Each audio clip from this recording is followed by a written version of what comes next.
Kia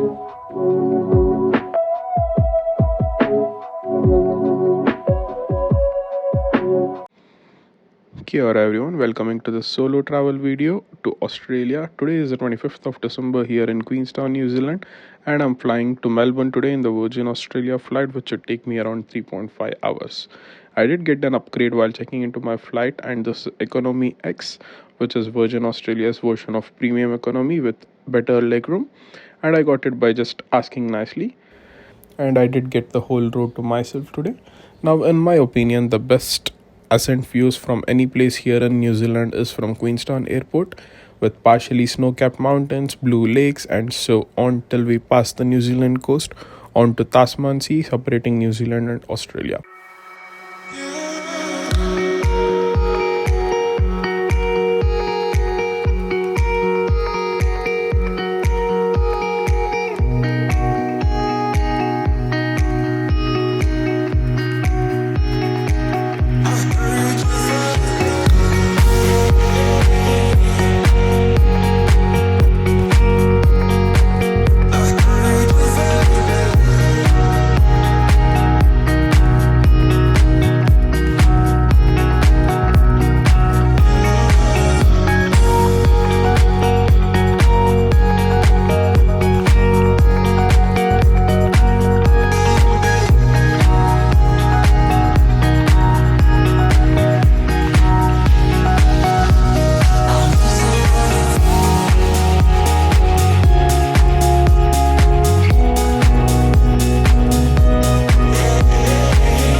And it's time for lunch.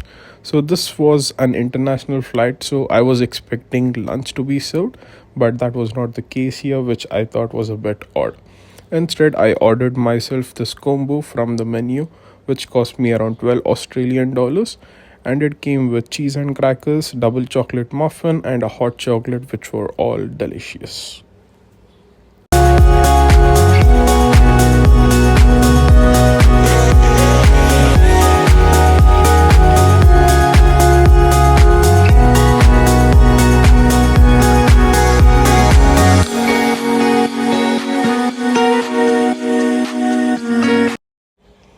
After 3 hours of flying and gaining 2 hours in time due to the time difference between New Zealand and Australia, we have finally arrived to the mighty Australia. I'm flying only on a carry-on luggage, so I'm expecting to be out of the airport in no time.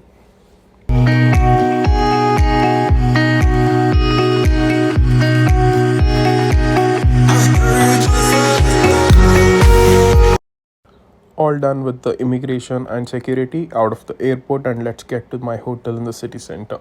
Melbourne Airport does not have a train to take you to the city center, so the best option is to take the Sky Bus, which costs around 32 Australian dollars for a return trip, and the next bus should be here in a few minutes. The bus ride is expected to be around 25 minutes to the Southern Cross station, which is the last stop of the Sky Bus.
Just arrived at the city center and got myself a snack and a travel SIM card for $10, which should give me 5 GB of data. And a chicken burger from Hungry Jack's, which is the Australian version of Burger King, and the burger was delicious. My hotel is located just a 10-minute walk from here near the Parliament station, so let's settle in, go on for the exploring the city soon.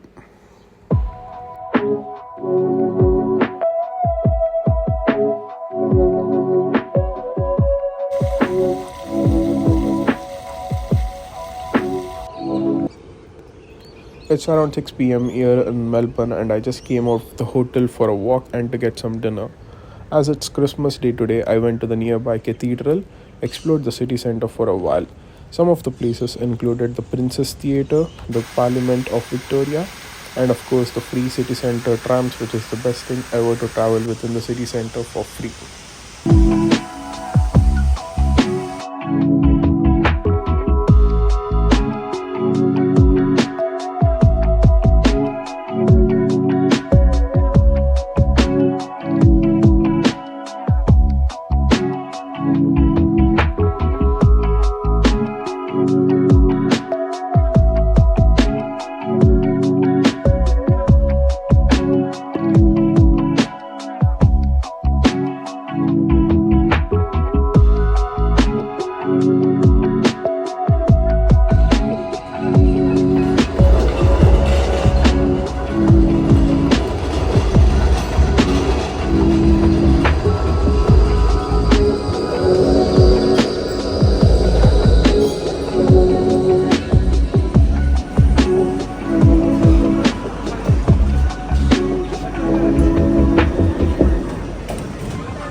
After getting some snacks, I just arrived at the Flinders station, which is a very popular spot, and witnessed some awesome Christmas light celebration in Town Hall, Christmas Square, and some other places nearby.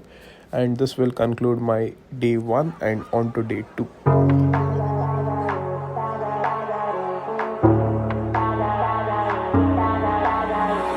If you would keep me waiting, I would wait a lifetime. In tricky situations, I will be a lifeline. Nobody's meant to be fighting alone. That's why I'm taking you home. I never felt something like this before, no. Keep coming back for you time after time. Maybe I'm losing my mind, but I know I'll never leave you behind, no. Baby, I got you when you feel like falling. Back again at the free tram station on the 26th of December, which is celebrated as Boxing Day in Australia. And of course, I have to go to the very famous Boxing Day test at the iconic Melbourne cricket ground, which today is day 1 and also a tribute to Shane Warne.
On the way to MCG, I wanted to add some dollars to my collection, so I withdrew some of the Australian dollars from this ATM. And now I'm on my way to Woolworths, which is a very popular supermarket chain here in Australia, to get some snacks and drinks for my today's match.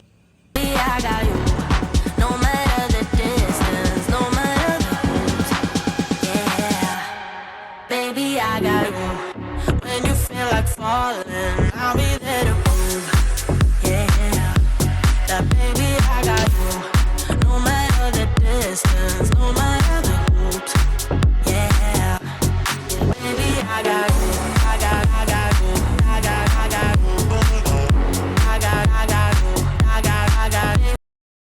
Just arrived at the tram station near MCG, and as you can spot, thousands of people were wearing the hat with the brim as a tribute to Shane Warne. Ticket was around $30, and I am on gate 4, past security and first glimpse of the MCG, which by the way was the biggest cricket stadium I have ever been so far. Australia are playing against South Africa today.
First ball by Mitchell Stark of the iconic Boxing Day Test.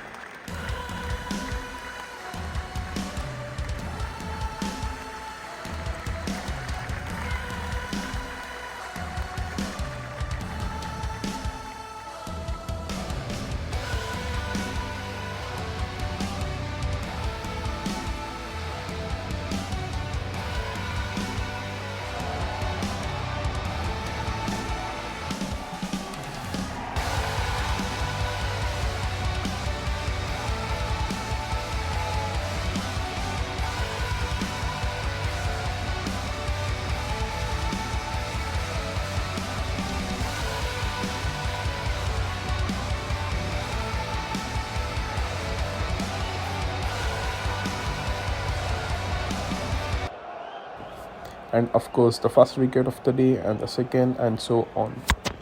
Later during the day, went to the higher stand to get a better view and a good video, and also popped in with some lunch, which cost me around $15 for some chicken tenders and fries.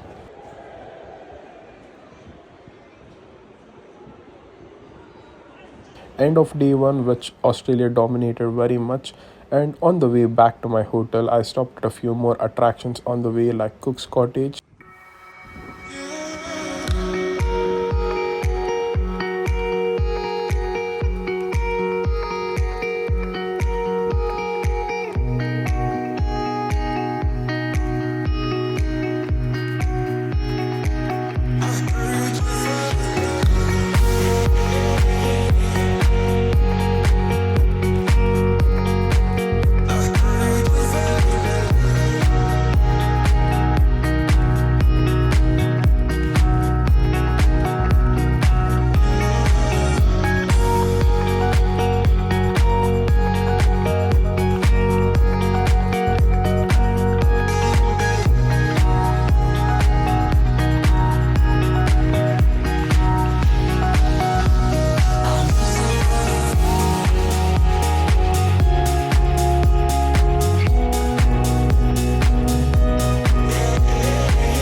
After resting in the hotel for a couple of hours, I left to check out the Yarra River and to my second attraction for the day, which is to go high up to the tallest observation deck in the whole of the southern hemisphere of Earth, which is located at Eureka Towers.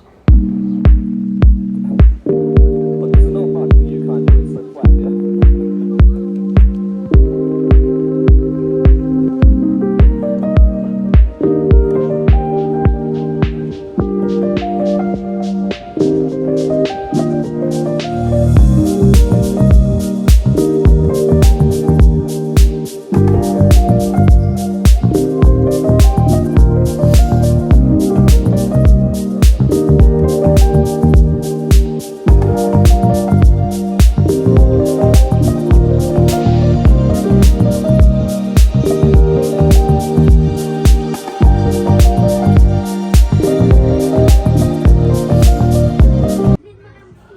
This is the Eureka Towers, and high up there on the 81st floor is the observation deck, and the tickets cost around $30. And as expected, there were a lot of people up here to witness the best sunset views in Melbourne.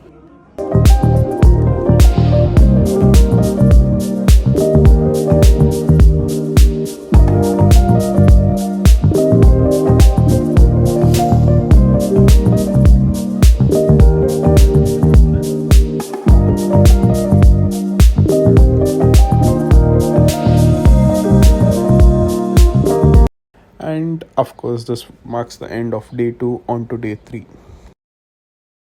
Starting off day 3 back at the same Yarra river for my third attraction, which is a river cruise, and should take me around 2 hours. And this also cost me around $30. This cruise is a flat cruise boat with movable chairs, and this attraction was alright, not my favorite.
After getting some lunch from a nearby subway, I got into a new tram that will take me to my fourth attraction, which is the Melbourne Zoo.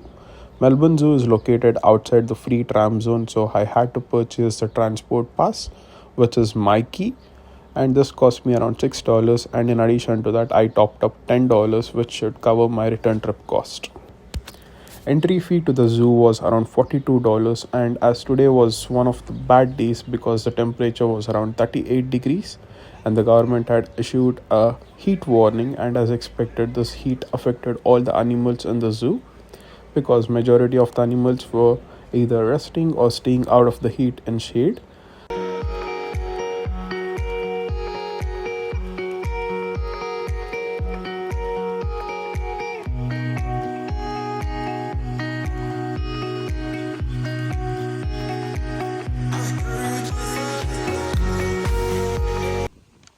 The top attraction of my visit to the zoo was spotting 1-month-old baby elephants, which were the cutest ever, shadowing their mothers throughout the exhibit.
After a much needed shower and some good resting, I thought of checking out some food places in Melbourne, and I made a list of some of the places that I wanted to visit.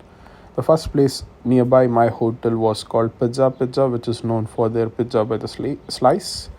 But sadly, this was closed even though Google Maps said it was open.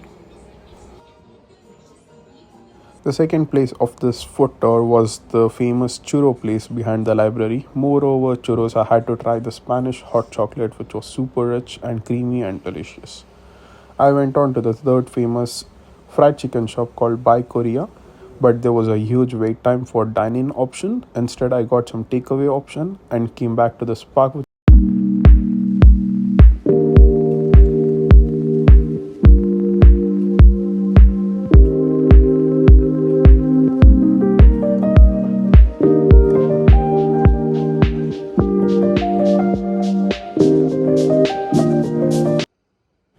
Today is day 4, which is my last day in Melbourne, and today is a rainy day, of course. Checked out of my hotel, and I am on my way to check out the mall in the city center, which was awesome. Just opposite the library, I am here for my last attraction in Melbourne, which is the free walking tour to help tourists understand history of Melbourne in a better way. And this tour is operated by university students who work as tour guides part-time. This tour is a pay as you feel type of tour, so there is no fixed cost. So you do the tour, you can leave anytime, and at the end of the tour, you pay what the tour was worth. And at the end of the tour, I did notice some people paying $20, some paying $40, but it all depends on your budget, how much ever you can afford. We visited Chinatown, which apparently is one of the oldest in the world.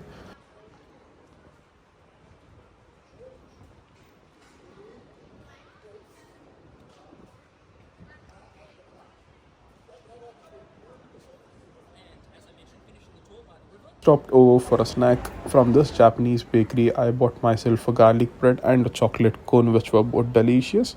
And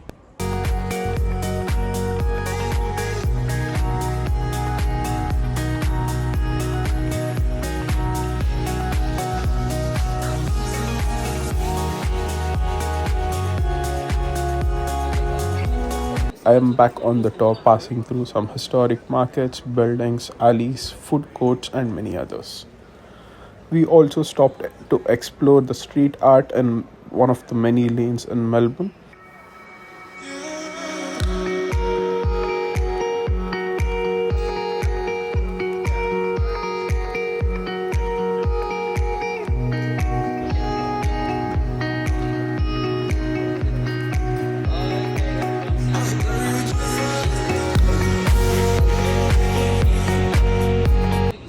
clothing factories. In fact, when my grandfather came here in 1956, he was a tailor. He had a dress factory here in Melbourne, in these laneways, right? Then come almost 1990s, globalization, it was cheaper to make clothes in China, India, Sri Lanka, places like that, than it was to make here in Melbourne, so all our factories closed down and went overseas. Instead, we just replaced our laneways with street art and bars and restaurants. Not bad, though.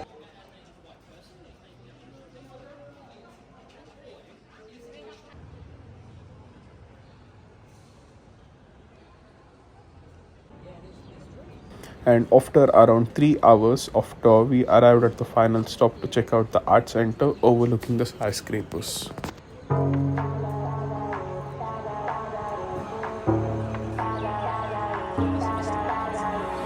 If you would keep me waiting, I would wait a lifetime. In tricky situations. It's almost lunchtime, and during the tour, we made a list of all the food places recommended by the tour guide. And one such place is this very famous Italian place, which, according to the tour guide, was the best pasta in the whole of Victoria. So I stopped in for the iconic Alto Macchiato, which is the tall macchiato, and some ricotta ravioli in tomato sauce, served with some butter bread, which is used to scoop up the remaining sauce once you're done with the pasta. While I was doing this, the Italian owner who walked past me appreciated the Italian way of how I finished the pasta. One more trick to save some money before I head on to the airport is to visit Woolworths Metro Market, which are located within the city center instead of convenience shops, which usually charge $3 to $4 for a small bottle of water. Instead, I got this 1.5 liter of water for just $1.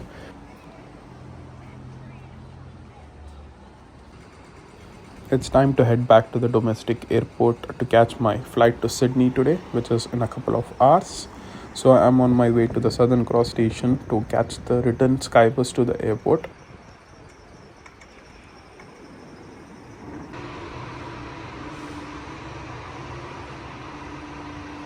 The return ticket is valid for 3 months and can be used anytime, which is very ideal.